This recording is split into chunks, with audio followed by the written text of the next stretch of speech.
දැන් විශේෂයෙන්ම මේ කාල වකවානු වෙනකොට ළමයාගේ මනස ඒ වගේම ළමයින්ගෙන ඇසෙන දකින දේවල් වෛද්‍ය විද්‍යාත්මක පැත්තෙන් සහ නීතිය පසුබියෙන් මේ මෑත කාලයේ ගොඩක් කතා බහට ලක් වෙනවා.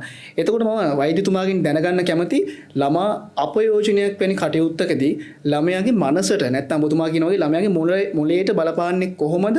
උදාහරණයක් විදිහට අර මෑත කාලයේ සිද්ධ වෙච්ච අපි කතා කරපු කොටහෙන දැරියගේ සිද්ධිය ප්‍රවෘත්ති මැවුන මේ කාල වකවානුවක් බවටපත් වුණා. ඇයට මේ වගේ කටයුත්තකදී ඒ වගේ අපයෝජනයකදී ඇගේ මොළයට කොයි වගේ හානියක්ද වෙන්නේ නැත්තේ වෛද්‍ය විද්‍යාත්මකව අපි කතා කළොත්. ඔව් දැන් අපි සාමාන්‍යයෙන් ඕනෑම කෙනෙක්ගේ ළමයෙක්ගේ හරි වැඩිහිටියෙක්ගේ හරි මොළේ තියෙනවනේ නිරෝගී භාවය කියලා කාරණාවක්. නැත්නම් මනසේ තියෙන නිරෝගී භාවය කියන කාරණාවක්.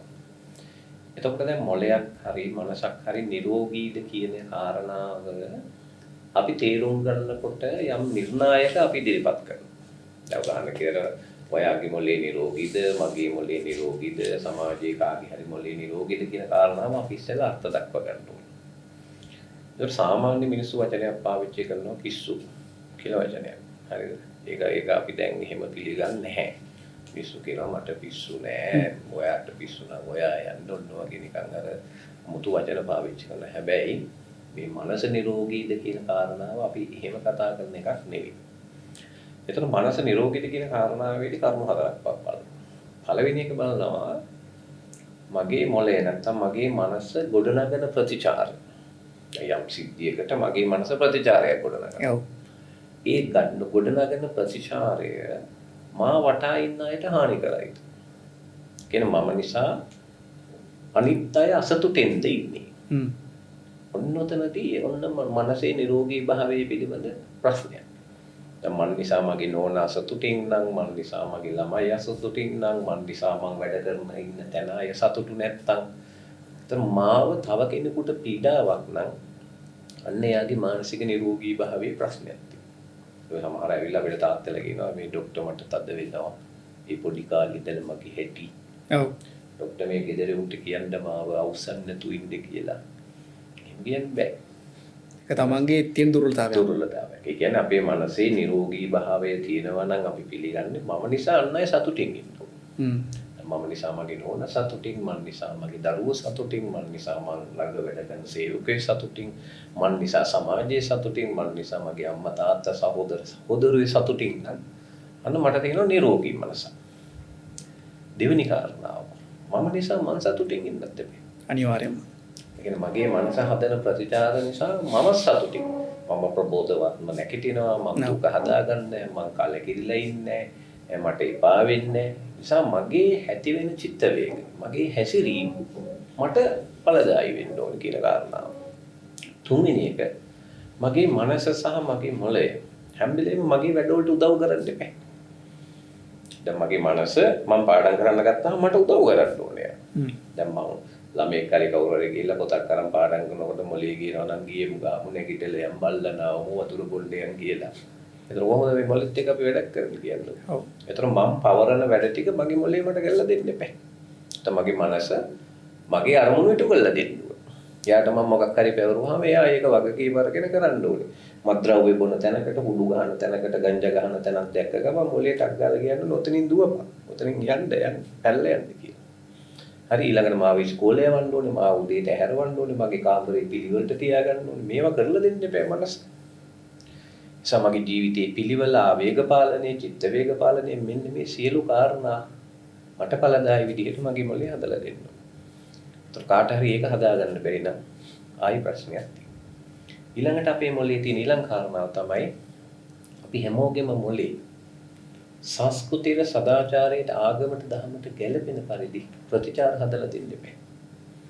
දැන් අපේ හැසිරීම අපිට එක එක ආශාවන් එනවා. එක එක චර්යා අපිට කරන්න හිතෙනවා. හැබැයි අපේ මොළේ අපිට හැම වෙලේම උදව් කරන්න ඕනේ ඒවායේ වර්තමාන සමාජයට, ඒ වර්තමානයේ තිබෙන ඒ සමාජ සංදර්භයට, සාර ධර්ම වලට, ආගමට, දහමට ගැළපෙන්න විදිහට ඒක හදලා දෙන්න ඕනේ. ඒතර කාගේ හරි පුරවැසියෙකුට නැත්නම් ළමයෙකුට මෙන්න මේ කාරණා හතර ඉටු කරගන්න බැරි නම් එයාගේ මනස නිරෝගී නැහැ. එතකොට ඔයා කතා කරා අපයෝජනය කියලා කතා කරනවා. ඒතර අපයෝජන රටාවන් ගොඩක් තියෙනවා. කායික අපයෝජනය, වාචික අපයෝජනය, ලිංගික අපයෝජන, අපයෝජන සිදුවෙන විවිධ ආකාර තියෙනවා. එතකොට මේ අපයෝජනයක් නිසා ළමයට සිද්ධ වෙච්ච කරදරයක් මොකක් හරි නිසා අන්න අර මානසික හැකියාවන් ටික ළමයාගේ බිඳ වැටිලා නම් අන්න එතකොට එයාගේ මනසේ නිරෝගී භාවයට ප්‍රශ්නයක් ඇවිල්ලා. ඒ කියන්නේ අපයෝජනයේ වෙච්ච ළමයින්ගේ පැහැදිලිව පේනවා. එයාට සමාජ සම්බන්ධතා පවත්වන්න බෑ. ඉලක්ක වලට වැඩ කරන්න බෑ. ආත්ම අභිමානයක් නැහැ. එයා ගැන හැඟීම් නැහැ. වැරදි චර්යාවලට යොමු වෙනවා. අරක්කු සිගරට් ගංජා මේ පැත්තට පස්සේ කාලයක යොමු වෙනවා. සමාජ ගැටුම් ඇති කරගන්නවා. තමාට හානි කරගන්නවා. සීඩී නසා ගන්නවා. අතවල් කපා ගන්නවා. ශරීරයට හානි මේ වගේ විශාල ප්‍රශ්න අපි දකිනවා. මේ අපයෝජනයේ සිද්ධ වෙච්ච දරුවන්.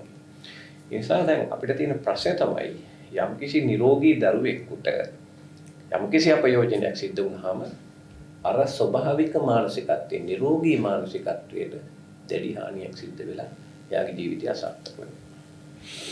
අපි මීළඟ ප්‍රශ්නෙට හැරෙන්න ඔබතුමියගේ පැත්තට විශේෂයෙන්ම දැන් පාසල තුල ඊට පස්සේ පාසලෙන් පිට මේ ආරක්ෂාව ළමයින්ට තේනවාද? දැන් කතා බහට අපි ලක් කරද්දී පාසල, තමන්ගේ නිවස, විශ්වවිද්‍යාල පද්ධතිය මේ වගේ අංශ ගණනාවකම ළමයාගේ ආරක්ෂාව කොයි වගේද? මේ සමාජය තුල මේ ආරක්ෂාව නැති තැනටම දැන්පත් වෙලා කියලා තමයි සමාජයේ ලොකු කතා බහක් යන්නේ. ඔබතුමිය දකින්නේ කොහොමද මේ ආරක්ෂාව ගැන? ශ්‍රීමාල්, මම මවක් විදිහටත් රාජ්‍ය නිලධාරියෙක් විදිහටත් මේ රටේ සාමාන්‍ය පුරවැසියෙක් විදිහටත් අපි ඒ තත්ත්ව නිරීක්ෂණය කරනවා. දැන් වෛද්‍යතුමා හොඳ ප්‍රවේශයක් ගත්තා. ළමයාගේ හැසිරීමෙන් එළියට එන්න ඕනේ කියලා රටේ සංස්කෘතිය සදාචාරයේ තියෙන සීමාවන් වලට ඒ පරිසරයට ගැළපෙන ප්‍රතිචාර. ඔව්. ඒ ප්‍රතිචාරයේ පරිසරයක් ළමයාට හැදිලා තියෙනවද කියන එක තමයි ගැටලුව. පාසල තුල පවා ළමයා ඒ තරම්ම ආරක්ෂිත නැති බව ඇතම් සිදුවීම් වලින් අපිට පේනවා. හැම පාසලම නෙවෙයි. පාසල තුලම ළමයා ලිංගික අපයෝජනයට ලක් වෙච්ච අවස්ථාවක් තමයි ඔබ කලින් සඳහන් කරේ. ඒවා හරි ඛේදනීයයි. ළමයා මේ සමාජයේ අපේ දරුවෝ අපි ගෙදරින් එළියට දාලා ආපහු ගෙදරින් එනකම් එයා ආරක්ෂිතව ඒ ගමන ගිහිල්ලා එනවා කියලා දෙමව්පියෙකුට අද මං හිතන්නේ ලොකු විශ්වාසයකින් ඉන්න බෑ. ඒක අපි හැමෝම පිළිගන්න ඕනේ. ඒක තමයි ඇත්ත. අපිට සත්‍ය ළමයෙක්ව අපිව තනියෙන් අපිට යවන්න පුළුවන්ද ත්‍රිවිල් එකක? පාරේ පයින් යවන්න පුළුවන්ද?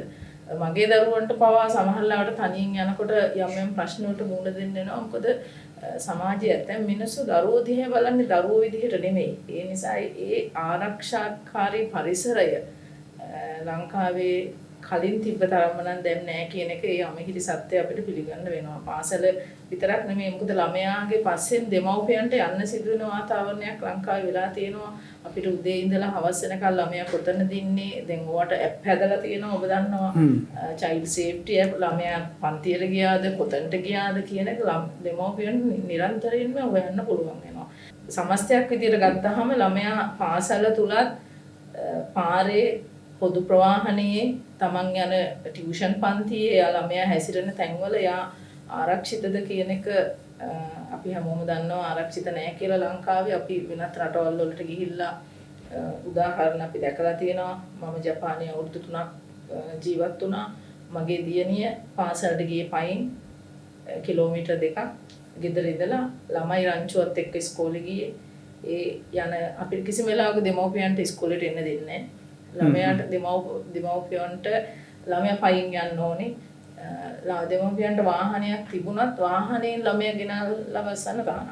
ළමයා ඒ ආරක්ෂිතව සමහර දවසට රැය 7 වෙනකන් ඉස්කෝලේ වැඩ තියෙනවා. ඒ පරිසරයේදී මම මේ වෙනස හොඳටම දැක්කා. ඒ වගේම පොදු ප්‍රවාහනයේ දරුවෙක්ව යවන්න පුළුවන්. ළමෙක් හදිසිය අතරමං වුණොත් පොලිසිය ළමයාව හොයලා ගෙදරට ගෙනල්ලා දෙනවා. ළමෙක් අතරමං වුණොත් පොලිසිය හරිම ආරක්ෂිත වේ. වගේ ආරක්ෂිත පද්ධතිය පැය 24කටත් කලින් අඩුයි. පැය 24කටත් කලින් අඩුයි. ඒ නිසා අපි අපෙන්ම විමසා බලන්න ඕනේ මේකේ වරද කොතනද?